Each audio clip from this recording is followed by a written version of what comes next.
Hello and welcome to a special interview for The Wire supported by Glenlivet Books.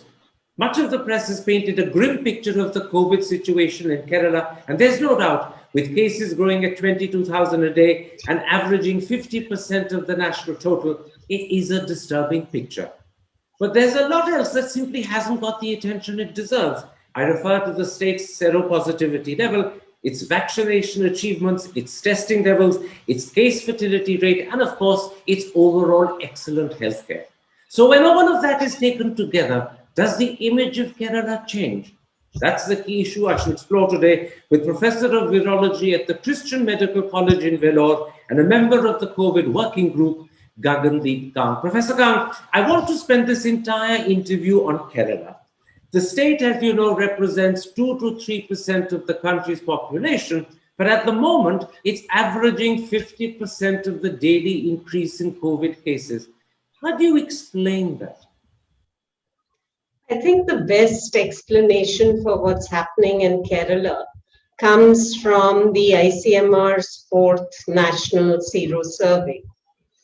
If you look at the data there, the overall seroprevalence is about 68% countrywide, and in Kerala, it's only about 43%, which means that actually Kerala's done an outstanding job in controlling the spread of COVID so far. Unlike the rest of the country, where 2/3 or more of the people were infected, and some of that contribution is from vaccination, in Kerala, not only is a lower proportion positive, but a greater proportion of that positivity is contributed by vaccination, unlike the rest of the country.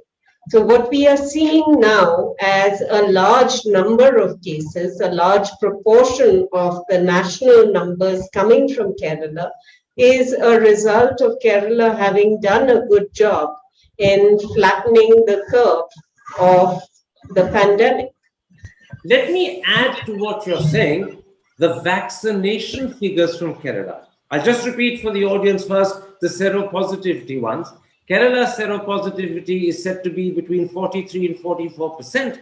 The national figure is almost 68%. If you add to that the vaccination figures, you discover that Kerala has vaccinated fully just over 20% of its population compared to a national figure of around 7.5. When you look at single jabs, Kerala has achieved a 38% figure compared to a national figure of roughly 25%. Now, if you take the seropositivity along with the vaccination, would I be right in saying that this suggests that Kerala has done a much better job at protecting its people than almost any other state, both in terms of vaccination and in terms of the low seropositivity? The figures speak for themselves. Yes, Kerala has done a better job in preventing the spread of infections and in vaccinating its population. So in terms of Indian states, Kerala is right at the top in terms of protecting its people. Absolutely. Let me then come to something else. I notice that Kerala does an average of 140,000 tests a day. In fact, yesterday, it was just short of 2 lakh tests. I think the actual figure yesterday was 1,94,000. In comparison, Bengal, which is 3 times bigger in population terms, only does 50,000 tests a day. Secondly, the government's own seropositivity figures show that Kerala's strike rate is one for every 6 tests compared to a national rate of 1 for every 33. Does this suggest that Kerala has a large number of positive cases because it's doing far more testing than anyone else? Well, Kerala is doing far more testing than the national average. So if you take tests per million for the population, Kerala does more than double what the rest of the country does. So not only is it testing more, it's also testing smarter. I think a lot of people raise this issue of test positivity rates and why is Kerala so high when it's supposed to be low. But actually, Kerala has a strategy for testing that is smarter than the rest of the country. I keep carrying on about why data on testing is important so that we know better reasons why people are being tested and what those test positivity results ultimately translate to. And in Kerala, you can find that information. Their testing is better targeted to contacts, to locations where they can better identify real cases. So the 1:6 detection ratio is way better, almost 3 times or more than that, better than the rest of the country is doing. So they are testing better, they are testing more, they are testing smarter. When you say Kerala is testing smarter, are you suggesting that they are targeting the testing at people who are likely to be positive so they can weed them out and identify them, rather than doing more random testing? Is that what you mean by smarter testing? Exactly. So I think one of the things that has distracted from the whole testing issue is that when you offer people a number or a rate that they are supposed to adhere to, and here I'm talking about test positivity rates being maintained under 5%. This is a system that can be gamed if that is the only thing that you're measuring. So what you do is you target your testing to places where you know that the yield is going to be poor. So you do a lot of testing where disease is low, your test positivity rate comes down. If, on the other hand, you do more testing where disease is high, you will pick up more cases and your test positivity rate will go up. So this is an opportunity for people to play games with numbers. Absolutely, and this is a point made to us by Reader John in an earlier interview as well. He made it specifically with reference to how he believes in UP and perhaps even in Bihar, testing is being fiddled. They're doing more testing in areas where they know that test positivity is low, less testing in areas where the test positivity is high. And that ends up suggesting that, in fact, the incidence of the infection in their state is a lot lower than the truth. In Kerala, you're saying the opposite is happening. It's targeted testing, so more testing is happening in areas where positivity is high. That, as a result, picks up more cases. Secondly, Kerala is also doing a lot more testing than any other state. And so for both these reasons, more testing and smarter targeted testing, Kerala ends up with a larger number of positive cases. And this leads people to believe that, in fact, COVID is being mishandled. But it's not being mishandled. Actually, the detection and the testing is being done better than anywhere else. It is testing for public health action, and that's what you really want. To me, this is an indication of a state. It's not getting everything perfectly right.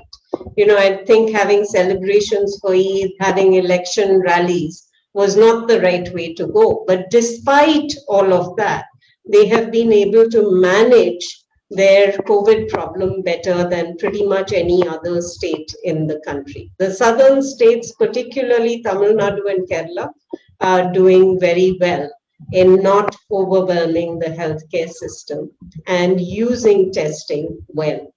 Yesterday, I was interviewing Professor Brahma Mukherjee, who's a professor of epidemiology, biostatistics, and global public health at the University of Michigan. And she said, with specific reference to the fact that Kerala seropositivity is just 43% compared to the national figure of 68%, she said, it's quite possible that Kerala's cases are rising at the moment because the state is catching up with the rest of India, not that Kerala is a threat to the rest of India.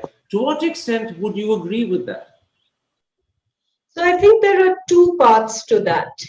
One is, I think we need to look at the distribution of variants. And it's very clear from even the limited amount of sequencing data that we have from different parts of the country that Delta got to Kerala later than it did to other parts of the country. And two, Yes, because Kerala has over 50% of its population as yet uninfected and unvaccinated, there is more fuel for the pandemic. But they have been able to manage their cases and spread them out so that their healthcare system has not been overwhelmed. And when you're dealing with a virus like this is a very sensible strategy. Let me put to you two potential risks that seem to loom on the horizon. The first is the fact that Kerala's R number has now touched 1.2. Doesn't that mean that the number of people getting infected is steadily increasing? And that in turn means that the situation will get a little bit more worse before it starts getting better. So I think the R coming up above 1 is a concern in any location, and it is an indication that more needs to be done. And one thing that we do have to remember about this pandemic is interventions you put in place today are going to show up in your R 2 weeks from now or 3 weeks from now. So any time your R is above 1, you need to think about what other interventions do we need to be putting in place. In Kerala, this could be restrictions on travel, this could be restrictions on movement, but they need to be done. You can't afford for your R to increase at this time. This is the problem really with exponential growth, or not quite exponential growth if you use Malcolm Gladwell. When do you get to the tipping point?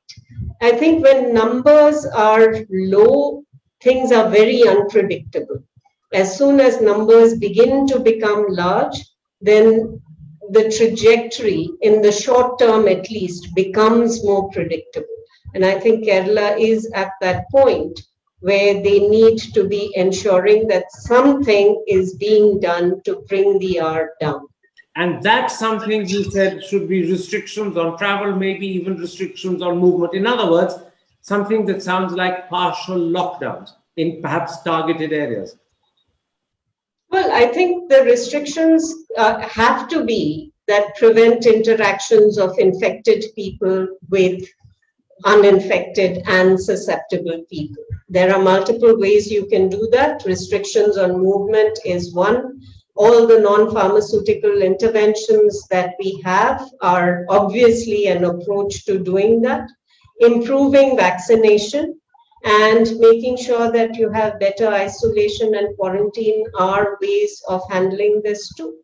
Let me come to the second danger that could be looming in the situation that is present in Kerala at the moment. If incidence of cases is increasing, is there a danger that Kerala could become, unintentionally no doubt, a breeding ground for mutations?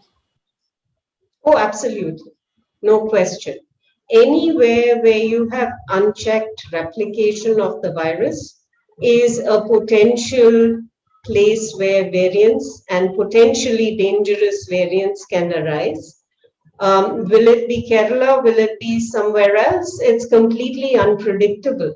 The one thing that I will say is Kerala actually got in on the Sequencing Act a bit earlier than many of the other states, and they have been able to tie up their sequencing data with their clinical information much earlier than many other people. So Vinod Skaria at the Institute of Genomics and Integrative Biology has been working with the Kerala government to do sequencing prior to INSACOG and has continued to do so after INSACOG was established. I also know that the Kerala government has established an Institute of Virology, which is taking up sequencing that will go beyond INSACOG.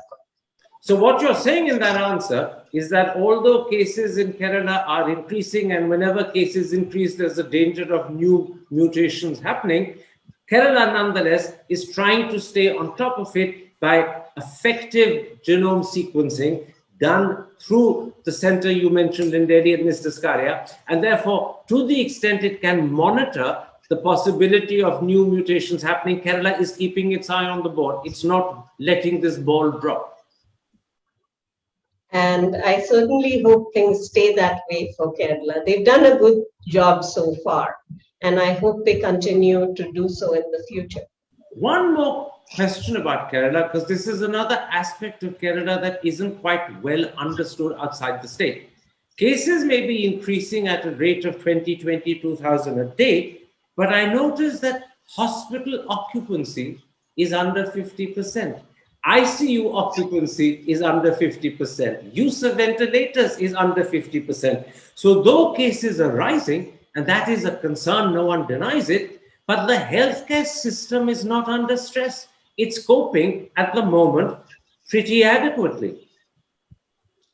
I think if you talk to doctors in Kerala, the additional burden of COVID is a lot, but it is not overwhelming. It's not the situations that we've seen in many other places where systems collapsed and people gave up. They are continuing to cope with the additional load. And as you mentioned, the bed occupancies and the usage of ventilators continues to be in a range that is comfortable for the state and the system. I will add to that the mortality rate in Kerala has been not higher than anywhere else, if anything, slightly lower. There are arguments about that, but at least in terms of what is being reported out of Kerala, data on testing, data on hospitalizations, data on deaths, it seems to be indicating a health system that is functioning well. In fact, on that point you make about mortality in Kerala, the figures that I have in front of me suggest that Kerala's case fatality rate is just 0.5 compared to a national average of 1.3, which means Kerala's is 1/3 almost of the national figure. Once again, a huge improvement. It is, but I'll take a call on that once we have better data for the rest of the country, as well as somewhat better data from Kerala. If you look at what Rukmini and others have been doing with looking at excess mortality data, it seems to indicate that Kerala is doing better than almost any other state in the country in terms of the reporting that they're having and in the lower levels of excess mortality in Kerala. So as far as we know, and with reasonable quality data from Kerala, Kerala is doing well. It is not a concern for the rest of the country at this time, but it cannot afford to relax now. In fact, on that point about excess mortality, I believe the figure is Kerala's excess mortality is only, I emphasize that, but only 1.6 times more than the official recorded COVID deaths. In other states, the gap is something like 30, 35, 36 times more. I'm talking about states like Madhya Pradesh, where in fact it's exceptionally high. So again, in comparison, Kerala is also very honest in admitting to the deaths that happen. They are not being hidden. I think with most states, there is always some level of undercounting, which may not always be deliberate. So in Kerala being, 1.6 versus you would expect a perfect answer. So that level of undercounting exists. But in other states, what seems to happen is an almost incentivization to not report real numbers because you want to be ranked as having a higher level of performance. So I wonder really whether confidence in your health system comes again at a tipping point. When are you willing to admit to what you really have? And is it that we shouldn't even expect to see real data from states that have poor performing healthcare systems? But what you're saying, Professor Kang, is Kerala is being more honest and truthful than other states. That's the bottom line of your position. It seems pretty much like it. In which case, we've come right to the end of this interview. How should we then sum up and give the audience a big but correct picture of the situation? There's no doubt. that if cases are increasing at 22,000 a day and averaging 50% of the overall national increase, it is a matter of concern. But on the other hand, as you explained it, Kerala's seropositivity suggests that in fact the population has been extremely well protected. As you said, Delta came later to Kerala than it did to the rest of the country. There is a sense in which Kerala successfully flattened the curve, but that flattening means that the dip will take a lot longer to happen than it did elsewhere. So what would be this overall picture that you would give the country? You did say Kerala is not a concern for the rest of India. Is that the overall picture, or would you go a bit further? I think Kerala needs to continue to be careful, continue to monitor its cases, continue to test.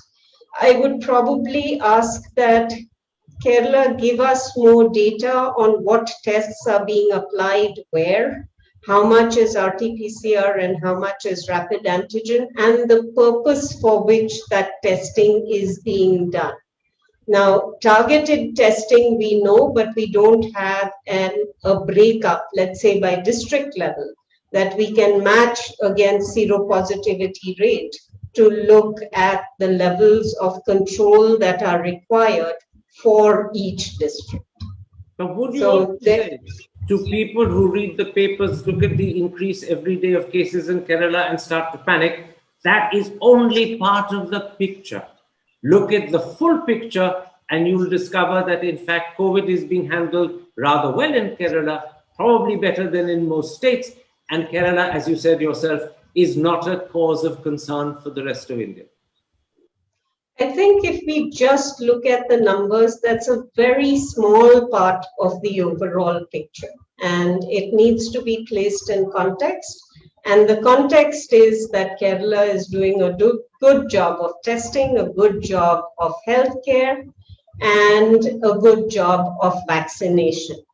Taking all of this together and making sure that Kerala continues its high level of surveillance, including genomic surveillance, I don't think we have a lot to worry about from this state. In fact, I think they should act as a model for other states in the country. That is very well put. There's not a lot to worry about Kerala. In fact, Kerala should act as a model for other states. Professor Kang, thank you very much for opening our eyes to the big picture, putting things in perspective and explaining to the audience that they need to look beyond the daily figures the papers give them to the bigger, wider picture. Thank you very much indeed. Take care. Stay safe. Thank you, Karan, and goodbye. Goodbye.